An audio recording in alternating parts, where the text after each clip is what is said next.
Misalnya gini, bohong itu haram. Ya pasti tidak semuanya. Ada bohong itu wajib. Ada perempuan dikejar-kejar sama begal mau diperkosa, terus sembunyi di rumah kamu. Kamu wajib jujur apa wajib bohong? Wajib jujur apa wajib bohong? Wajib bohong. Kalau kamu jujur namanya kebodohan. Bukan. Pak, cawe dok mau ning ndi? Monggo teng mriki kula dudono. Itu tidak jujur itu.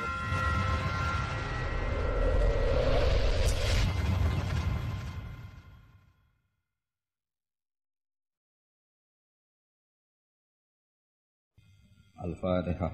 A'udzu billahi minasyaitonir rajim.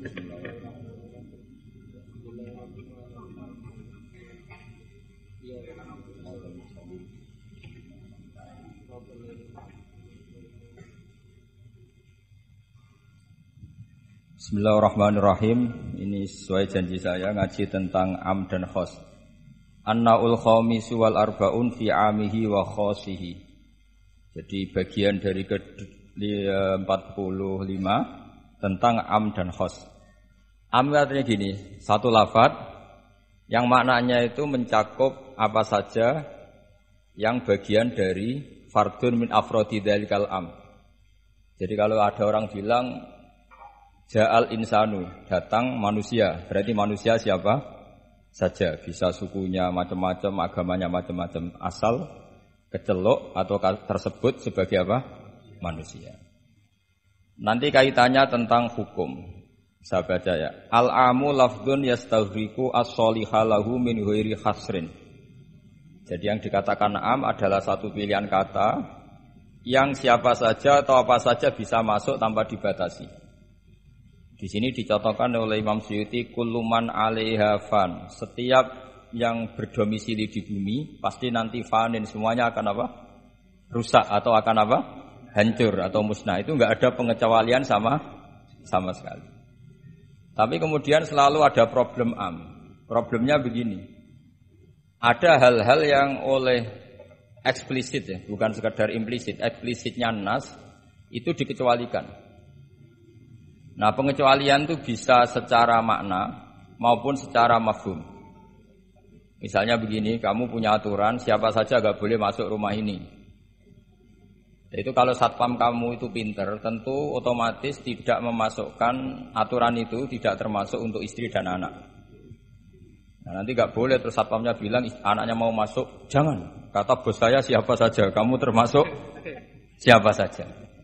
Atau contoh paling gampang itu istri sedang baik-baiknya ngomong sama suaminya, Mas, nak ingin apa rembuk sama saya, ingin apa saja rembuk sama saya.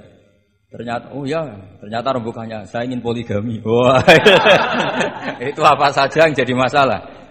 Padahal kalimatnya kalau ingin apa saja rembuk dengan saya. Kira-kira kalau inginnya seperti itu, kira-kira masalah apa enggak? Geger kan? Nah itu termasuk apa saja apa enggak? Apa saja. Cuma yang itu jangan. Nah itu ada analisis ulama, sehingga analisis ulama itu mengatakan begini. Fama min amin illa wa yatakhayyalu fihi takhsisu. Saya ulang lagi ya. Fama min amin illa wa yatakhayyalu fihi takhsisu. Enggak ada lafadz am kecuali kebayang ada takhsisnya, kebayang ada pengkhususan.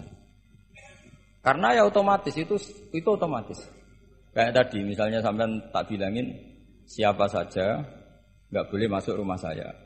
Tentu itu ada koridor hukum baik yang difahami secara implisit maupun secara tatanan sosial bahwa itu tentu maksudnya itu orang lain. Jadi kalau gurunya, orang tuanya, anaknya, istrinya tidak akan masuk kaidah itu. Misalnya ya ayyuhalladzina amanu la tadkhulu buyutan nabiyyi illa yudana lakum. Wahai orang-orang yang beriman jangan masuk rumahnya Nabi kecuali dapat izin. Tentu ayat itu bukan untuk Sayyidah Aisyah, bukan untuk Hasan Husain, bukan untuk Sayyidina Ali, bukan untuk Sayyidah Fatimah, karena mereka orang-orang yang otomatis boleh keluar apa? Masuk. Makanya itu enggak gampang ya, menyimpulkan hukum dari Al-Qur'an enggak gampang. Misalnya gini, wa ahallallahu al-bai'a, Allah menghalalkan jual beli. Tentu enggak pernah kebayang termasuk di situ adalah jual beli narkoba, jual beli yang menipu, jual beli yang merugikan orang. Jual beli ini yang parah lagi ini. Provokator ini. Jual beli wong wedok kan. Itu Nah, nggak bisa kamu nerjemah gini, Allah menghalalkan jual beli apa saja. Karena apa saja ini bahaya untuk kasus-kasus yang diharamkan Allah Subhanahu wa taala. Lah pengecualiannya gimana caranya? Imma pengecualian cara berpikir gini, yang dihalalkan Allah pasti yang baik. Berarti terjemahnya Allah menghalalkan jual beli yang baik. Nah, jadi makanya disebut di sini fama min amin illa wa yatakhayyalu fi takhsis. Tidak ada am kecuali prakteknya tetap ada takhsis, ada khusus. Misalnya gini, as-sholatu khairun maudu'un fa'aksir au akillah. Salat itu selalu baik. Maka silahkan kamu memperbanyak sholat atau pas-pasan awakillah. Maksudnya sholat sunat. Tentu itu mengecualikan sholat setelah subuh sampai matahari terbit dan setelah asar sampai matahari terbenam. Padahal itu juga sholat, tapi dikecualikan dari yang disyariatkan. Misalnya Nabi zaman Sugeng sering ngendikan kamu boleh sholat di belakang siapa saja yang muslim. Tentu mengecualikan nggak boleh seorang perempuan ngimami seorang laki-laki. Padahal perempuan juga orang muslimah. Maka di sini ada trauma ada trauma dari ulama sampai nggak mau belajar kaidah. Cari hukum-hukum yang detail. Ibarat pasal-pasal kenegaraan ya sampai detail-detail ayatnya, penjelasannya. Karena kalau kaidah umum itu pasti repot. Misalnya sampai ngartikan Pancasila. Sila ketiga apa? Persatuan Indonesia. Kan nggak bisa kamu artikan partainya harus sama, pilihan presidennya harus sama. Karena kalau beda namanya tidak persatuan. Ya tidak bisa seperti itu. Karena kalimat itu pasti bias. Nah, makanya fama min amin illa wa yatakhayyalu fihi takhsisu. Tidak ada am kecuali ada takhsis. Di sini dicontohkan hurrimat alaikumul maitah. Diharamkan pada kalian makan bangkai. Kamu tahu maknanya bangkai? Bangkai adalah hewan yang mati tanpa bidzakatin syar'iyyin, tanpa penyembelihan secara syarak. Ada enggak pengecualinya? Ada, ikan laut. Ikan laut itu kan matinya tidak karena disembelih. Halal apa enggak? Halal. Artinya kata hurrimat alaikumul maitah diharamkan pada kalian bangkai ternyata ada pengecualian, yaitu as-samaku wal jarad, belalang dan ikan laut. Itu masih banyak lagi. Makanya terus dibabkan faslun fi amihi wa khosihi. Bab menerangkan ayat atau qaulullah yang am, yang umum dan yang khos, yang khusus. Nah, untuk memastikan itu ya mau tidak mau memang harus belajar. Kalau enggak belajar enggak bisa yang ngikuti ulama. Biasanya enggak mau belajar enggak mau ikut ulama, itu yang jadi masalah kan. Karena ikut juga gengsi. Apalagi yang diikuti kubu sebelah biasanya masalah itu. Enggak boleh dalam ilmu Quran, enggak boleh seperti itu. Sebab itu bab ini diteruskan oleh Imam Suyuti fi mujmalihi wa mubayyinihi. Ayat yang mujmal dan mubayyinnya, penjelas dari mujmal itu.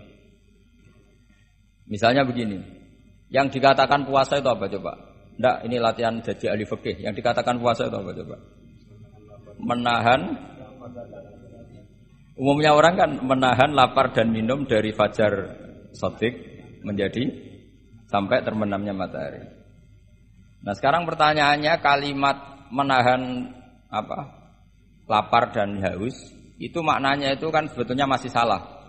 Redaksi itu salah. Karena juga enggak boleh hubungan intim, enggak boleh memasukkan apa saja ke lubang dan sebagainya. Terus lalu batasannya sampai matahari terbenam. Ada beberapa daerah yang terbenamnya matahari itu tidak wajar. Sampai misalnya siangnya itu 22 jam. Atau kebalikannya, enggak ada matahari terbit, enggak ada matahari tenggelam, kayak di kutub. Sehingga saya berkali-kali bilang, ulama Indonesia itu kenapa alim? Itu ya di antara faktornya itu ada unsur kebetulan. Sehingga dia katakan hoax. Coba kalau kamu jadi ulama di kutub, terus cerita, baca takrib di sana. Awal waktu sholat subuh itu dimulai dari tulul fajri shadiq sampai terbitnya matahari. Orang kutub mesti tertawa-tawa, mataharinya mana bah? Gitu. Waktu zuhur adalah ketika matahari agak tergelincir ke arah barat dari garis tengah.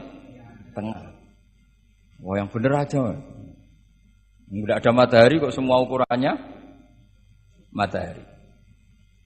Sehingga dalam ilmu falak astronomi diterangkan daerah yang enggak diliwati khotul istiwa, kalau dalam bahasa Indonesia disebut katulis istiwa, itu sebenarnya dari ilmu falak Arab, itu namanya khotul istiwa. Khotun itu garis, istiwa itu garis tengah. Khotul istiwa terus jadi bahasa Indonesia katulis istiwa.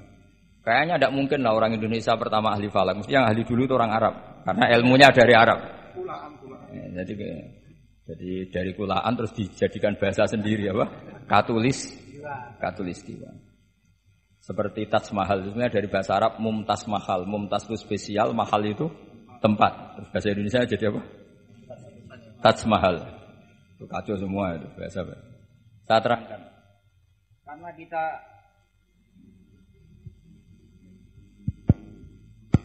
Karena kita ngaji di Indonesia, kebetulan Indonesia termasuk daerah yang dilewati apa? Katulistiwa. Sehingga waktu kita normal, trennya ya 12 sama berapa? 12. Nanti ada masalah itu misalnya kamu tadi di kutub. Lalu puasanya gimana? Apa dikonversi?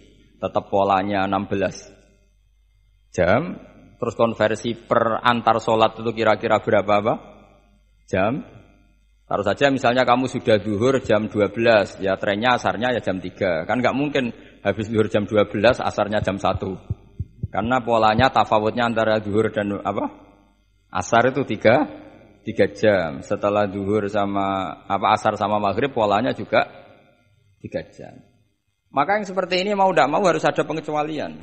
Ketika Rasulullah misalnya ngendikan waktu asar itu khina yakunu dhillus syai' mislahu terus waqalilan misalnya.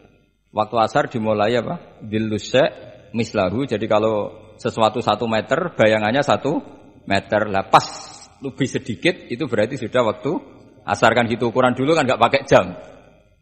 Ya. Terus habisnya waktu asar setelah matahari terbenam. Tentu dawuhnya Nabi seperti itu momentumnya di mana? Di daerah yang dilewati khotul istiwa. Karena yang tidak dilewati khotul istiwa tidak ngalami ada matahari terbit, terbenam dan zawalu samsi. Makanya tadi itsma min amin illa wa yatakhayyalu fi takhsis, sudah ada tidak ada kaidah umum kecuali sebetulnya pasti ada khusus. Ya kayak tadi. Mas kowe kepen opo ae tak dukung. Wah, gitu. Ya aku yo pengen wayo wis taqabbal wa minkum taqabbal ya kari. Padahal kalimatnya apa saja. Tapi jangan lagi-lagi tentang itu. Kamu enggak bisa bantah, kan apa saja. Oh, dasar orang goblok kok pahaman kan mesti gitu, malah masalah besar itu. Sehingga di Quran itu selalu ada seperti itu. Misalnya ya sama lah misalnya, nikahi perempuan siapa saja yang kamu cintai. Ya tentu cinta yang kamu cintai itu tidak memasukkan ibu dan adik. Karena itu mahram apa? Pasti ada, orang pasti paham. Boleh menikahi perempuan siapa saja yang kamu cintai, asal muslimah, asal sholat. Secara kaidah asal muslimah, asal sholat kan memasukkan ibu dan saudara kandung atau adik kandung. Tapi kan enggak kebayang dalam nikah seperti itu. Jadi otomatis ada istisna. Makanya ini perlu dicatat ya. Makanya jangan sering dalil ayatnya begini berarti memasukkan apa saja, tidak bisa. Itsma min amin illa wa yatakhayyalu fihi takhsis. Enggak ada ayat umum kecuali prakteknya ada takhsis, ada kekhususan. Jelas ya? Apa saja? Misalnya gini, bohong itu haram. Ya pasti tidak semuanya. Ada bohong itu wajib. Ada perempuan dikejar-kejar sama begal mau diperkosa, terus sembunyi di rumah kamu. Kamu wajib jujur apa wajib bohong? Wajib jujur apa wajib bohong? Wajib bohong. Kalau kamu jujur namanya kebodohan. Bukan. Pak, cawe dok mau ning ndi? Monggo teng mriki kula dudono. Itu tidak jujur, itu goblok gitu. Ya ingat ya kaidahnya itsma min amin illa wa yatakhayyalu fihi takhsis. Sudah itu aja dihafalkan. Nanti sudah pintar sendiri itu. Sudah itu aja. Apa? Itsma min amin illa wa yatakhayyalu fihi takhsis. Enggak ada kaidah umum kecuali di situ tersimpan takhsis atau aturan-aturan khusus yang terkecualikan. Itu pasti, itu otomatis. Karena enggak kebayang bahasa itu mewakili semua, itu enggak kebayang. Misalnya ada pembantu mesti dibilangin gini sama penyalurnya, ya kalau disuruh majikan apa saja turutin ya, disuruh ngelayani ya saja apa turutin, terus ngelayani diranjang ya taqabbalallahu minna minkum kan, Tetap nggak bisa. Kayak lafadz itu nggak bisa. Kalau majikan kamu ingin apa saja turutin, tentu tidak memasukkan hal-hal yang dilarang agama. Itu juga misalnya mahasiswa, sama dosen nurut ya perintahnya apa saja ya apa saja yang dibolehkan, maksudnya bukan apa saja secara bebas. Nah itu di Quran juga gitu, kalau ada ayat apa saja sebetulnya di situ pasti ada apa? Taksis ya jelas ya. Itsma min amin illa wa yatakhayyalu fihi taksis. Sehingga susah sekali cari umum yang tetap maknanya umum. Sekarang misalnya pertanyaannya lagi, ini ada beberapa kaidah. Qad yaqa'u tabyinu muttasilan nahu minal fajr ba'da qawlihi al-khaytul abyadu minal khaytil aswad. Ini lebih susah lagi. Lebih susahnya gini. Di Quran itu ada beberapa lafaz yang maknanya itu tidak semestinya. Saya ulang lagi, di Quran itu ada beberapa lafaz yang maknanya itu dari awal tidak semestinya. Nah, tidak semestinya ini oleh ulama ahli sastra Arab, ahli balaghah kalau dalam bahasa Arab disebut tasbih. Apa? Tasbih. Jadi kalau orang Arab sebetulnya ya sama, orang Arab, orang Indonesia sama dalam apa? Pemaparan sama. Kalau Zaid itu agak ganteng, agak yang gantengnya agak. Itu orang Arab bilang itu Zaidun kal qamar. Zaid itu ibarat rembulan. Tapi kalau ganteng sekali dan susah ditandingi, itu orang Arab akan bilang Zaidun qamarun. Zaid itu rembulan. Sehingga dalam kitab-kitab madaih, kitab-kitab yang memuji Nabi itu disebut anta samsun, anta badrun. Engkau ibarat matahari, engkau ibarat rembulan. Itu adat tasbihnya, kata seperti dibuang. Apa kata seperti? Dibuang. Sama di Indonesia juga sama. Kalau orang ahli orasi ilmiah yang ketika orasi itu kendel sekali, apalagi zaman revolusi, ketika ada orasi yang menggelegar disebut singa podium. Tidak seperti singa, tapi langsung dikatakan singa podium. Itu ada tasbih, namanya dalam bahasa Arab disebut apa? Tasbih. Nah problemnya, ada beberapa ayat yang dari awal Allah menggunakan itu tidak untuk makna semestinya, tapi untuk apa? Tasbih. Tasbih itu ya tadi hanya menyerupakan, berhubung sesuatunya detail, adat tasbih, kata seperti itu dibuang. Misalnya gini, inna min azwajikum wa auladikum aduwwal lakum. Istri kamu, anak kamu itu musuh kamu. Oh, itu kan ngeri, masa anak sama istri dikatakan musuh. Nah, tentu itu ada proporsinya. Ketika anak istri kita tidak menopang kesalehan kita, tidak menopang ketaatan kita, maka perilakunya sebagaimana musuh. Tapi ketika mereka baik, benar-benar baik kata Nabi, sebaik-baiknya pemberian dari Allah dan sebaik-baiknya mata udunya adalah almaratus solihah, wanita yang solihah, yang membantu kamu menjadi orang baik. Artinya apa? Ada proporsi di mana perempuan digelari musuh, distatuskan musuh, ada proporsi di mana perempuan berstatus pembela atau penopang ketaatan. Ya sudah seperti itu. Nanti kalau baca Quran, baca hadis seperti itu. Di mana wanita dipuji maknanya kayak apa, ketika dikritik maknanya kayak apa. Lelaki juga gitu sama. Sehingga banyak ulama yang merumuskan hubbul mal misalnya, mencintai harta. Itu hukumnya gimana? Ya kalau untuk kebaikan ya baik, kalau untuk keburukan ya buruk. Nah, makanya innama amwalukum wa auladukum fitnah. Harta kamu, anak kamu itu ujian. Nah, ini penting sekali dikenalin sehingga Quran itu tidak saling bertabrakan.